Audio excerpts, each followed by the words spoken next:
Hey everybody, welcome to part 2 on Monday morning with Ryker and James, and we are recapping our sermon from Sunday, which is yesterday. I won't talk Okay, so today's Monday, but you won't see this till Wednesday. So today's Wednesday. Boy, this Wednesday's feeling like a Monday, eh? Yeah. Oh man. Doesn't feel like a Wednesday. It does. Doesn't feel like a Wednesday at all. Also, hopefully you got out and voted on Monday, which is not today. Yeah. I guess by the time people see this video, we'll know who is it. Who's it? We'll know who's it. Oh boy. So recapping our sermon from Sunday, and so we're doing like a little bit of a two-part thing, and we're talking about tools for our toolbox as Christians, and the whole point of the church getting together and spending some time on Sunday together is to make sure that the church is equipped for ministry. It's a common misconception that ministry is just the pastor's job. Surprise. Wow. Spoiler alert. What? Are you kidding me? I'm just hearing this now. So ministry is actually everybody's job. If you're a Christian, you're a minister of the gospel. If you don't like that, read your Bible, and you'll see that that's actually true. And it's actually encouraging for us to all know that we don't have to pay social club fees at the church for the management to do all the work for us. We actually are called to all get involved in ministry, and that's pretty important. And that's what we're about here. And we're working towards this process of helping the whole church be well aware that our job is to actually bring people in, build people up, and send people out to serve. And so how do we give the church tools to do those sorts of things? How do we equip the church for ministry? Myself, my job, my wife's job, our job as pastors is to see the saints equipped for the work of the ministry, and that's out of Ephesians. And you can look at that, the role of a pastor. And so part of our joy is to see the church equipped to go out and do the things that normally they might be afraid of or scared of. And what's interesting is that in our country, so if you're watching this from a different country, but in Canada, we're kind of like a post-Christian society. So we had long-standing, deep-rooted Christian heritage, but we've also been multiple generations removed from that. And so the things that you may historically take for granted, like how to share the gospel, having the mentality of what it is to be on mission while you're in ministry, those things had kind of faded by the wayside for quite some time. And now we're sort of in this weird period where people want to know about faith, and they have questions all the time about faith and Christianity and spirituality. But the church, because of this generational removal from concerted Christianity that's been part of the culture, the church lacks the tools to go out and do ministry. So it's very weird and awkward and cumbersome. It's like putting on a pair of skates for the first time, and you'll be okay. You'll eventually know how to skate, but the process of starting is super awkward. And so, yeah, exactly. So we want to dig into, with the church, dig into what it is to have tools for ministry, the tools you need, the basics to go out and do ministry and be a part of ministry, and how to get over some of the hurdles that are in your way, whether it's like interpersonal skills, social skills, being okay with challenging yourself to go beyond what you previously expected for yourself, being okay with getting outside of your comfort zone. Ryker, you've walked on that journey. Oh yeah. Yeah, exactly, right? Like you used to be like pretty insulated, in yourself, right? Yeah. And now that's different? Yeah, I never liked talking to anyone. Like I would actually, even in high school, I didn't really talk to people. I wouldn't say much. But I eventually just became, tired of being shy and not talking, so I just I'm not gonna do this anymore. Yeah. So it is kind of hard, but But you made a choice to step out, right? And you knew you weren't gonna die. Oh yeah. You hoped you would anyway. Yeah. So there were times I thought I would. Yeah. But you had some sense about you. You knew you were gonna be okay. Yeah. You knew your life wasn't gonna end. Yeah. You just had to get over some stuff that was previously ingrained in you. Yeah. Right. Oh, yeah. And I think the church is like that a lot. Like we have things that are ingrained in us. We don't like to get outside into weird social circles or different groups that are outside of our Christian circles or our Christian norms. But man, my stance on that is just get out. Like go out into weird places. You're going to feel awkward. You're going to feel strange. You're going to make mistakes. You're going to screw up. You're going to say the most ridiculous things. You're going to appear to be a homeschooler in the public school world. And it's going to happen, right? Yeah. But that's okay. We want to encourage you as believers to just get out there and just start trying stuff. And at the end of the day, anchor everything back to the gospel. Everything has to get anchored back to the gospel. So you want to know your word as well, know the word of God. But go out there and experiment a bit. Try things out. You will be blown away. Just as we've been blown away here in our city, you'll be blown away at how many people are eager to actually talk about and engage in conversation about spirituality and faith and life after death and all these sorts of things. People are desperate to talk about these things. You go anywhere. I mean, I go to the pool and I'll sit in the steam room and, a bunch of half-naked dudes sitting in there and somebody out of nowhere just starts asking questions about, hey, what do you think about this whole idea about God? And they're like, well, we're in the steam room. Like put some clothes on and we'll talk. But no, that's okay because the opportunity is there. And you'll have these opportunities everywhere you go. So what tools do you need to actually share the gospel well? What tools do you need to go out and be a Christian in the world that you live in? And so today and as well as next week, we're going to dig into a total of 7 different pieces, 7 different tools that we can put in our tool belt for going and doing the job that is the job of the believer. Awesome. Okay. I'm excited for that. Are you ready for this? Yeah. Okay, excellent. All right. Good. What are the first few? Okay, the first few that we've got are number 1 is be confident. And I'm sure there might be a graphic somewhere out here, maybe right over top of Ryker's face. Yeah, so be confident is number 1. Number 2 is operate in 100% grace and 100% truth. And finally, number 3 is it's okay to be totally real with God.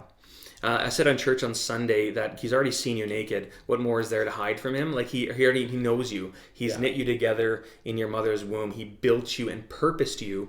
So don't try to hide from him. Be real. And that means being real with your emotions. We're from Canada, and in Canada, we're wildly polite. Almost to a fault.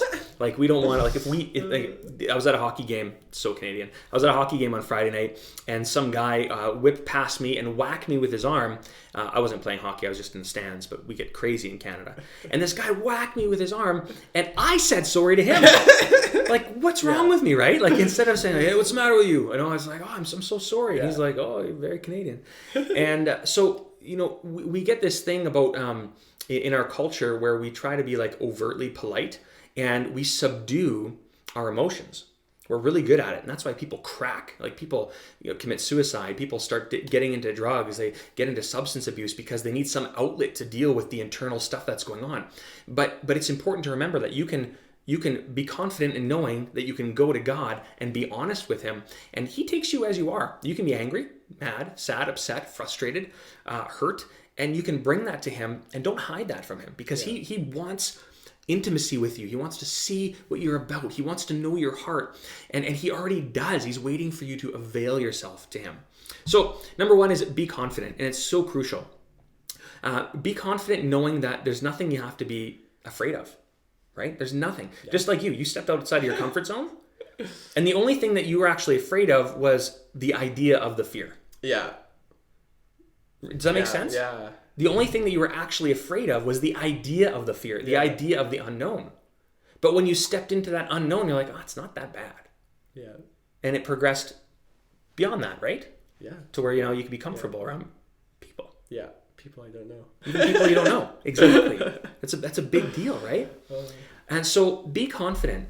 And the reason why you can be confident is you can know what the future has in store. I'm not saying we're all mind readers or fortune tellers or future seers or anything like that, but you can be confident in knowing what the future holds. And the future with Jesus is bright. It's bright whether you're in prison. It's bright whether your life is flashing before your eyes. It's bright whether you're in conflict or in love. The future with Christ is always bright because when Christ is elevated, when he is glorified, the job is being done.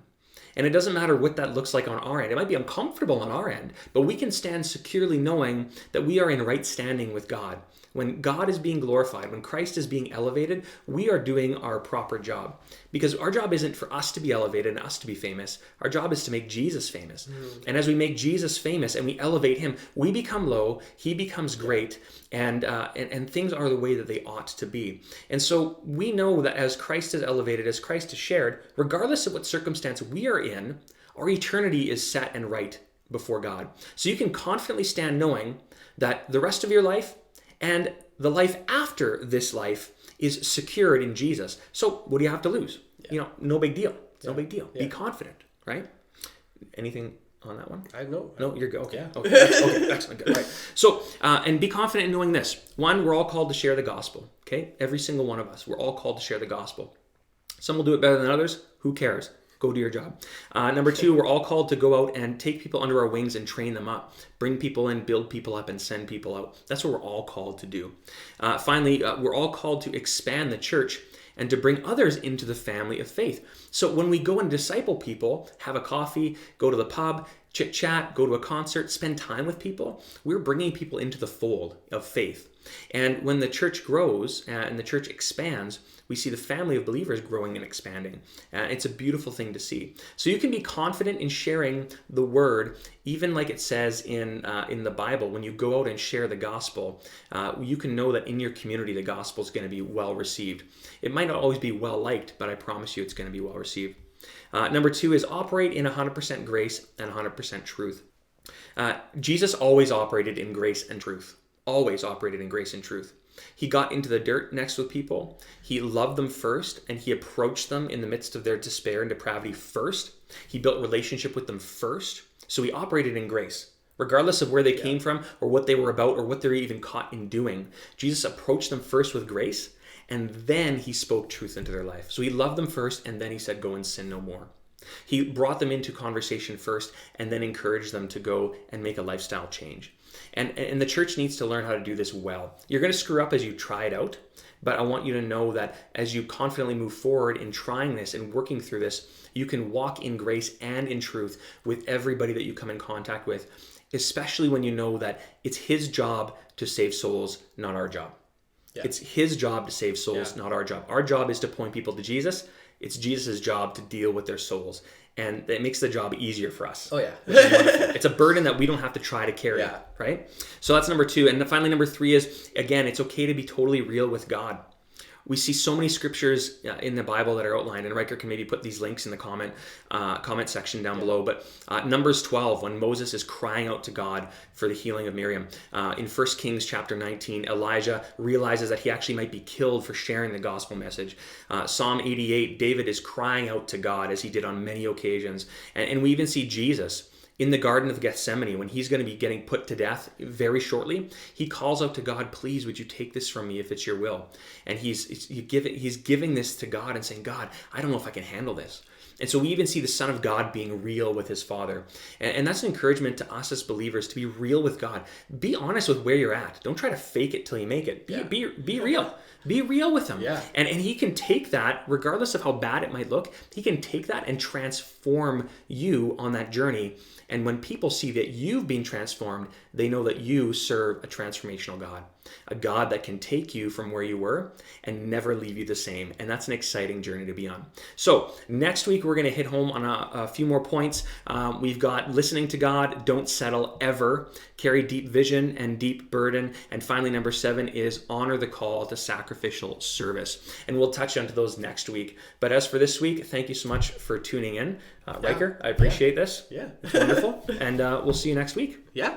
Awesome. I'll see you guys later. Like this if you liked it. Share if you want everyone to hear about it. And add a comment to start a discussion. Thank you. Take care. See ya. Bye-bye.